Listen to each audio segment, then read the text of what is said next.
عبير موسي 14 دقيقة.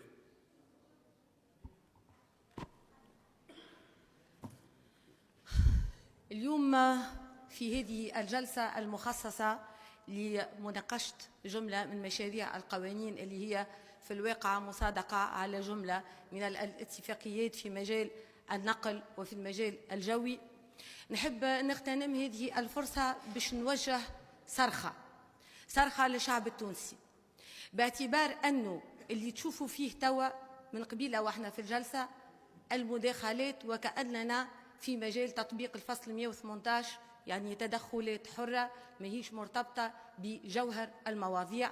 علاش؟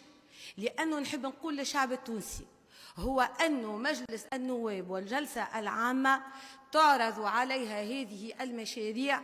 كان اليوم نسأله قداش من نايب حاضرين في الجلسة العامة عنده محتوى الاتفاقية قدامه وقاعد يقرأ في المواد اللي هي تتعلق بالنصوص اللي باش نصادقوا عليها، تلقى الناس الكل يكتفيوا بمحتوى تقرير اللجنة اللي هو فيه مجرد مقتطفات وفيه مجرد تلخيص لبنود الاتفاقية، وما تلقاش تمحيص لهذه المواد، في حين أنه نعرفوا أن هذه الاتفاقيات عندها صبغة سيادية وعندها صبغة وطنية وعندها صبغة هامة. وهذا نحب نرجع السؤال: كيف يتم اختيار المواضيع لعرضها على الجلسات العامة؟ نحب نأكد مرة أخرى أنه حتى الجلسة العامة هذه راهي غير قانونية، باعتبار أنه جدول الأعمال تم إرساله إلى النواب خارج الأجل القانوني اللي هو أجل أسبوع، ووقت اللي تلقى ماذا بينا لهنا نعرفوا نحسبوا الآجال. لو كان نقولوا 7 أيام يوم التبليغ ويوم الجلسة لا يحتسب في الآجال، وبالتالي لهنا خارج الأجل كما الجلسة اللي سبقتها. حاجة ثانية، على أي أساس اليوم في هذا التوقيت بالذات في هذا الوضع بالذات نجبدوا اتفاقيات ممضات من 2017 نزيدوها اتفاقيات ممضات في 2018 نحطوا معاها اتفاقية قطر اللي هي ممضات في 2019 ونصر انهم نعديوه في هذه الجلسة؟ يقول القائل الاتفاقية اللي تعاملت عام 2017 وعام 2018 واللي هي باش تهم النقل وباش تهم تشجيع الاستثمار وباش تهم العلاقات مع الدول الافريقية وباش تهم الانفتاح نتاع الاقتصاد، لماذا لم تعرض في الفترة النيابية السابقة للمصادقة ولماذا لم تدخل حيز التنفيذ وبقيت إلى اليوم؟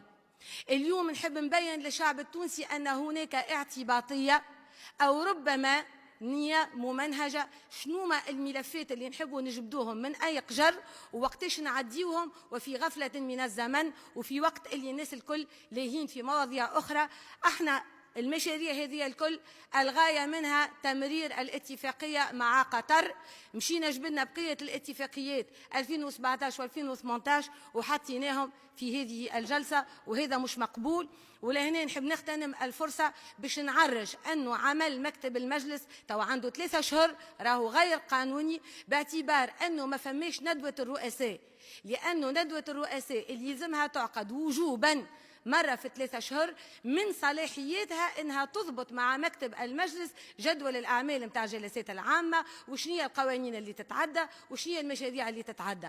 هذا حبيت نوضحه للرأي العام. راهو اليوم الجلسة العامة هذه النواب ليسوا على دراية بأي شيء.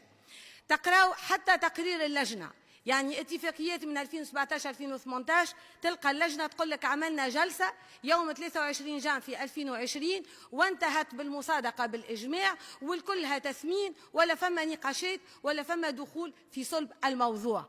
إذا نحب نبين هنا باش نخلصوا ضمائرنا أمام الشعب التونسي راهو ما فماش جدية في تناول المواضيع، ومثل هذه الاتفاقيات التي تخفي ألغاما في ثناياها من حيث الصياغة ومن حيث محتوى الاتفاقيات ومن بعد باش نتصدموا انها تمس السياده الوطنيه والمصلحه العليا للبلاد تمرر بمثل هذه الطريقه غير المشرفه.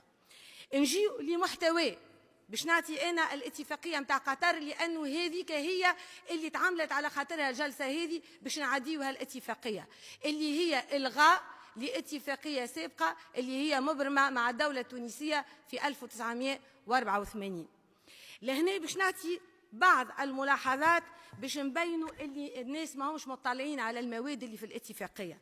الاتفاقية هذه الإلغاء اللي صار، يقول القائل لماذا ألغينا الاتفاقية السابقة وبماذا أتينا وما هو الجديد في الاتفاقية الجديدة وما هي المنفعة من هذه الاتفاقية وبماذا سينتفع قطاع النقل الجوي أو الناقلة الوطنية تونسير من مثل هذه الاتفاقية مع قطر. أنا نقول لكم الانتفاع الوحيد هو من جهة واحدة، هو أننا نفتح البلاد على مصراعيها لدولة قطر لكي تتصرف فيها في مختلف الميادين، نظرا لضعف الدولة التونسية وضعف الاقتصاد التونسي، ونظرا لهذه الظروف اللي كنت نتحدث فيها واللي في إطارها تمرر القوانين.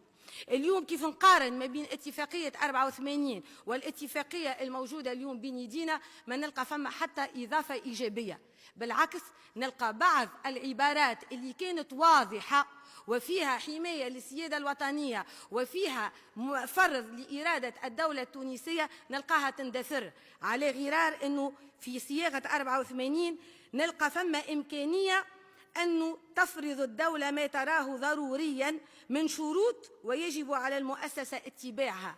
مثل هذه الجملة التي تعطي إمكانية للدولة التونسية بفرض شروطها نلقاوها تنحات من الصياغة متاع الاتفاقية الحالية اللي ولات كلها عبارات فضفاضة وعبارات تسمح بالتأويلات المختلفة وفيها ألغام مزروعة. نعطيكم أمثلة حية. نلقى المادة 5 من هذه الاتفاقية اللي تحكي على الأمن.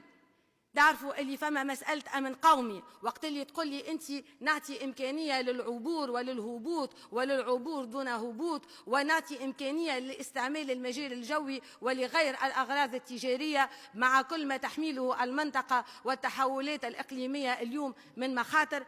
المادة 5 شو تقول لك؟ تقول لك باستثناء المراقبة المتعلقة بأسباب أمنية لا يخضع المسافرون والأمتعة والبضائع كذا كذا إلى عند عدم مغادرة المنطقة إلا لمراقبة بسيطة للمواد المخدرة أو بعض الحالات الخاصة. معناها نجي في وسط اتفاقية ونشرع إنه ما يقعش رقابة أمنية ونعمل عبارات فضفاضة ونقول الرقابة كانت في حالات خاصة وعلى مادة مخدرة، اللي لهنا تنجم أنت تتصور شنو ينجم تحمل البضائع وشنو ينجم يكون محتوى البضائع وشنو ينجم يكون محتوى الرحلات. وهذه مسألة تهم الأمن القومي نحلوا فيها الباب على مصراعيه بهذه الطريقة. كيف نلقى المادة 6. المادة 6 اللي تحكي على الاعتراف بالشهادات والإجازات والتراخيص. لأنه ذكرتني بدستور 2014 وبقوانيننا اللي موجودة واللي فيها عبارات فضفاضة وتوحي بالتشاور والشخصية الأقدر وبعد الاقتناع وكل عبارات اللي ما عندهاش علاقة بالقانون. يقول لك تسمح بالاختلاف عن المعايير الدنيا التي نشأت بموجب الاتفاقية وجرى إيداع ذلك الاختلاف لدى منظمة كذا، يجوز للطرف المتعاقد أن يطلب عقد مشاورات بين سلطات الطيران بهدف إيضاح الممارسة المعنية والوصول إلى قناعة. يعني احنا نعملوا في اتفاقية دولية نحلوا الباب انه امور ما تكونش مضبوطه واحنا نحكيو على شهادات الاجازات ونحكيو على التراخيص، نحلوا مشاورات ونوصلوا القناعات ونعتمدوا على الممارسات مش على القوانين التقنيه المضبوطه نتاع الطيران المدني والمجالات الجويه. يعني ديما عندهم منطق الفتاوي ومنطق في كل مره نجموا نعملوا نصوص مرمرمه وندخلوا منها وقت اللي تقتضي الحاجه. كيف لهنا إذا تعملي أنت في اتفاقيات. احنا اليوم عندنا أزمة متاع تشغيل في تونس، عندنا ناس اللي مشاو وعدوهم وقالوا لهم شغل حرية وكرامة وطنية. اليوم مثل هذه الاتفاقية ما تحميش اليد العاملة التونسية وما تحسش انه يتم تشغيل اليد العامله التونسيه وشبابنا المتخرج في مجال تكنولوجيات وفي مجالات وقاعدين عاطلين على العمل. الفصل الماده 9 تقول لك يرخص للمؤسسه المعينه من قبل أحد الطرفين أن تنتدب وتشغل في إقليم الطرف المتعاقد موظفيها الإداريين والتجاريين باش تجيب لنا الموظفين متاعهم من قطر مش باش تخدم اليد العاملة التونسية. وتقول لك يمكن أن يكون هؤلاء الأعوان حسب اختيار المؤسسة المعينة من بين موظفيها من أي جنسية.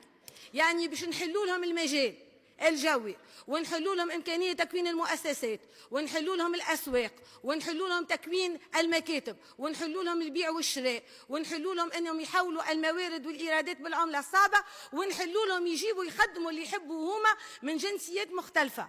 وأولادنا وشبابنا اللي الناس الكل ضحكت عليهم والناس الكل استغلت مآسيهم وقالوا لهم رانا عملنا لكم ثورة متاع شغل وحرية، ماهوش مضمون حقوقهم أنه باش ينتفعوا بالتشغيل. حاجة أخرى خطيرة وخطيرة جدا اللي هذه مفتوحة، تقول لك المجال الجوي بين تونس وقطر وما وراءهما. شكون ما وراءهما؟ المحاور اللي تصطف فيها هذه الحكومات والأجندات الدولية اللي نحبوا ندخلوا فيها تونس، والمصالح يقول لك فما إمكانية لمؤسسات أخرى غير مذكورة في هذه الاتفاقية أنها تنتفع بمثل هذه الاتفاقية. وإحنا نعرفوا قطر مع أنها محور تخدم، ونعرفوا المحاور الاقتصادية والجيو استراتيجية والسياسية الكلها كيفاش قاعدة تخدم. نحبوا نحطوا تونس منصة لخدمة هذه الأجندات ونخليوها مفتوحة بهذا الشكل المخيف. نقطة أخيرة اللي تخوفنا برشا هي تبادل المعلومات. المادة 12 تعطيك الإمكانية وتجبرك أنك تعطيهم الداتا متاعك، تعطيهم الباز دو دوني، توفير المعلومات. تتضمن هذه الإحصائيات بيانات إحصائية متعلقة بالحركة المنقولة ما بين نقاط إقليم كذا وبدون تحديد. يعني إذا كان فما بيانات سرية، إذا بيانات تهم أمن الدولة، إذا بيانات تهم الأمن الجوي، إذا بيانات تهم الأمن الاقتصادي، احنا لنا ولينا باش نخدموا عندهم باش نوفروا هذه البيانات تحت غطاء مثل هذه الاتفاقيات. يظهر لي مثل هذه البنود الفضفاضة وهذه الامتيازات الواسعة التي منحت لقطر والناقلة القطرية على حساب تونس، نسأل سؤال وحيد: ما هي منفعتنا من هذا الاتفاق؟ يقولوا تكافؤ فرص ويقولوا باش تكون فما تنافسيه. هل أن التونسير اليوم قادره انها تعمل المكاتب هذه في قطر؟ قادره انها تعمل التنافسيه هذه؟ قادره انها تنجز هذه المشاريع؟ تونسير غرقتوها في الديون. تونسير اليوم تعاني في ديفيسيت نتاع 900 مليار. تونسير تعاني اليوم في مشاكل اجتماعيه. تونسير اليوم الناس الكل باش تستمسر بها وتتاجر بها وهي مؤسسه رمز للسياده الوطنيه. اذا هذه الاتفاقيه ستطبق من جانب واحد وسينتفع بها الجانب القطري وما وراءه من محاور ومن دول شريكة وحليفة في الاستراتيجيات اللي جاونا بها من وراء البحار بعد 2011، ولن ينتفع بها الشعب التونسي ولن تنتفع بها الناقلة التونسية التونسير.